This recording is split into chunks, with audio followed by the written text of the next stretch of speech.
Hey everybody, I'm Kendall, and welcome to Kendallville Hoops, your destination for all things women's basketball. The 2025 draft is in the books, and let me tell you, there were some crazy surprises, some great picks, and a lot of matchups to look forward to this season.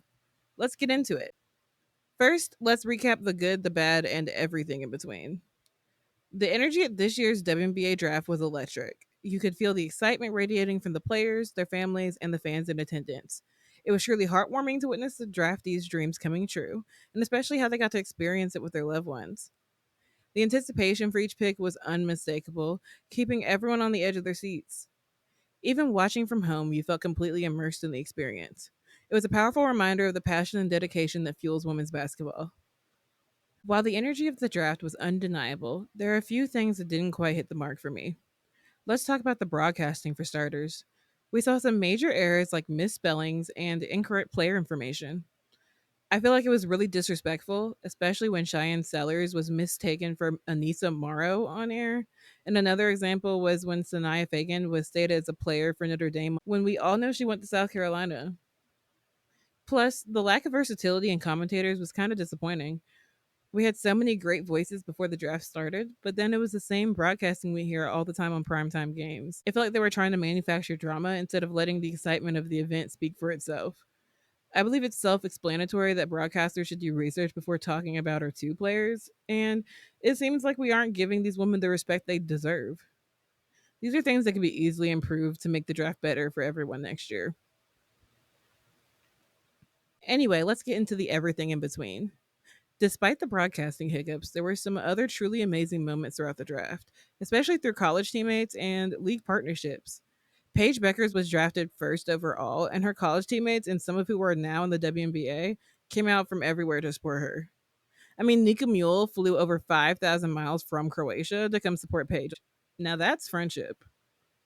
The rookies really brought their A game with their outfits.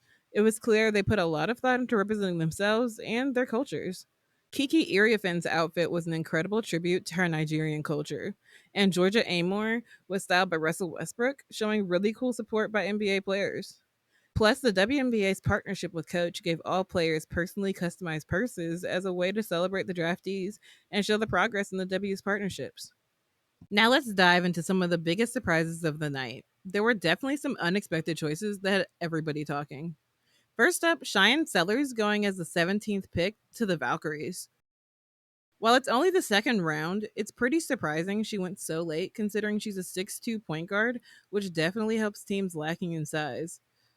She averages 14.4 points per game, 3.8 rebounds, and 4.1 assists. She's the first Maryland player in program history with 1,500 plus points, 500 plus rebounds, and 500 plus assists in her career. Her court vision, size, and passing skills make for a versatile big guard and a great match for the newly established Valkyries. Next is JJ Quinterly as the 27th pick by Dallas. Going as late as the 27th pick was pretty shocking. She's a powerhouse point guard with incredible stats, 20.4 points per game, 3.1 assists, and 3.1 steals. She's in the top 20 in the NCAA this past season in points and steals, and is a perfect fit for the Wings who are changing a lot of pieces.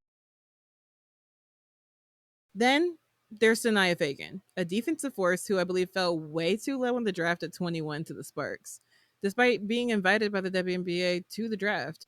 She averaged 8.1 points per game, 4.5 rebounds, 1.5 blocks, and a 60.1 field goal percentage. While her stats in a game are normally pretty quiet, she's a defensive engine, the glue that holds teams together. She makes hustle plays, and her impact doesn't always show in the stat sheet. Following Sanaya, we have Harmony Turner, who broke Harvard's single game scoring record and is a steal for the Aces at number 35. This was a surprising choice since the Aces just traded for Dana Evans, but considering she averages 22.5 points per game, 5.4 rebounds, 3.4 assists, and 2.8 steals, you can't really fault the Aces for picking her. She was ranked 17th in steals and ninth in points per game this season, and she's an underrated point guard that we'd be looking forward to watching this season. And finally, Deja Kelly going undrafted was unbelievable, especially after her strong performance in North Carolina and Oregon. She was at the draft, so it was pretty crazy that she wasn't picked up. But thankfully, as of the 18th of April, she was signed a training camp contract with the Aces. So that's definitely a team to watch this season. Now that we've covered the biggest surprises, let's get into the picks themselves. So there were definitely some standout picks in this draft. First, let's go with Dominique Malunga from France, a perfect fit for the Storm. She went second in the draft and is a 6'6 center who's been equated to the Victor Wembanyama of the WNBA. She averages 15.4 points per game, 10.3 rebounds, and 1.4 blocks, which is absolutely insane for a 19-year-old. Next, Tahina Pow will be a great addition to the Dreams backcourt. The number 18 pick is an excellent three-point shooter, leading the country in three-point accuracy her junior year at 46.8%. She's a perfect match for the Dream to have a spot-up shooter coming off the bench. The Connecticut Sun have a strong draft, bringing in Anissa Morrow, Sanaya Rivers, and Rhea Marshall to their very empty roster. I believe all their choices are a perfect fit because they're in rebuilding mode, and they need young talent in basically all areas. Anissa will alleviate gaps as a relentless rebounder. Sanaya is a 6'1 playmaker that plays elite defense, and Raya is a shot blocker that provides depth to the front court. The Los Angeles Sparks also made elite picks this year. Sarah Ashley Barker, Sanaya Fagan, and Liadu King will help the weaknesses that the Sparks suffered from last year. Sarah Ashley Barker will assist in pairing with Kelsey Plum and provide the Sparks with extra shooting off the bench. Sanaya Fagan, as I previously mentioned, will help with the little things on the court that are desperately needed. And Liadu will assist in rebounding when starters aren't on the court. Finally, Dallas made some incredible picks that will definitely benefit the team in the future.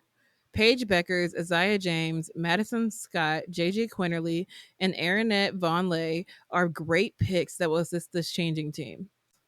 I'll do a breakdown of these players and the rest of the team in a later video. While these were great picks, this leads us to the bad choices section. There were a few choices that didn't quite hit the mark. The Aces are currently going through a scorched earth approach, scrapping a majority of their roster from last year. It's been interesting to see what they'll do, and while they made great draft picks this year, their choice to trade a pick for Dana Evans and then draft two guards later left many confused. In addition, the Aces still haven't addressed their need for a true center. They might have drafted Liz Kitley last year, but I wouldn't expect her to get huge minutes coming back from an ACL injury. Their current players they've used to masquerade as centers also weren't great choices, as Megan Gustafson brings offense, but with her shorter height is lacking in defense. And Queen Egbo is only signed to a training camp contract this year. Kia Stokes hasn't been consistent since the first championship, so I wouldn't really expect a lot offensively from her unless she shows something different this year. So, to summarize, the Aces haven't had a center, need one, and are trying to desperately cover it up, which definitely backfired this past season. Asia Wilson can't cover for the Aces any longer. They need a center. On the other hand, many teams are suffering from having overloaded rosters. Dallas, for example, drafted some talented players, but they also overcrowded their roster more than it already was, which will lead to some challenges for some rookies. Many other teams are suffering from this problem, so I'm not just calling out the Wings, I'm just using them as an example. Before the draft, Dallas had 8 returning players and free agents signed, with an additional 5 on training camp contracts for a total of 13 players. After the draft, they've added 5 more for a total of 18 players. If you're unaware of how the league rosters work, you can only have 12 players on a roster by the start of the season. So they have to cut 6 players. It's going to be tough for some rookies to make the team and fight for a contract against more experienced players.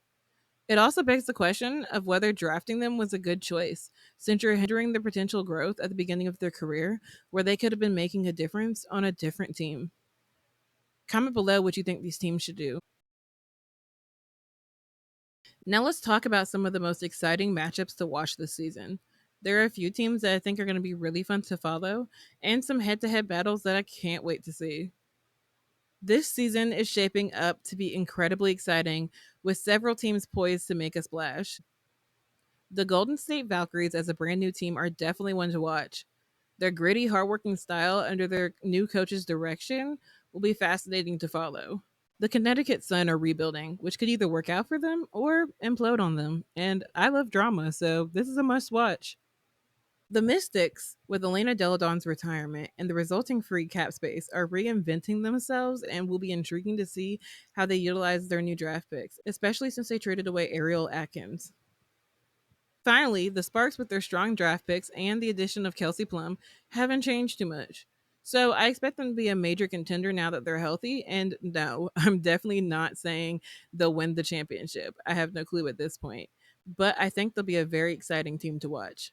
There are four matchups that I'm really looking forward to this season.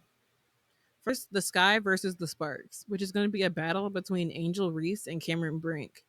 Now, I know a lot of people would think of a different matchup for the Sky, but I think a healthy Cameron Brink and the new additions to the Sparks could make for an interestingly even matchup against the Sky. Then there's the Lynx versus the Liberty, a classic showdown between two top teams and a rematch of the finals last year. I think it'll be pretty interesting considering both teams barely changed their rosters, just adding a couple new bench players. It's pretty interesting that they'll play way later in the season as well, but it's still a must see matchup and definitely elite basketball. We also have the Aces versus the Storm, which will be intense, especially if the Aces get a new center. I definitely might be biased though, since my two favorite players are Asia Wilson and Skylar Diggins Smith. But Jewel Lloyd will have her first game against the Storm in her entire career. Now she's playing against them. And with the new additions to both teams, I think we're in for a great matchup between rivals. This is some must see TV. And finally, the Wings versus the Fever, where Paige Beckers will face off against Caitlin Clark. I think it'll be interesting to see the number one picks from the last 2 years face off, especially since both teams have some interesting new additions. There'll be old Connecticut Sun players facing off, and Dejanay Carrington and Ty Harris against Dewana Bonner. And Arika and Paige is already a duo bound to be entertaining together. It'll be later in the season, meaning both teams will have time to refine their chemistry and their games. These are definitely games to watch. All right, guys, thanks for listening. Don't forget to like, share, subscribe, and definitely comment below your favorite part of the draft. We'll be back soon with more Kindleville hoops. Don't forget to spread the knowledge and stay opinionated.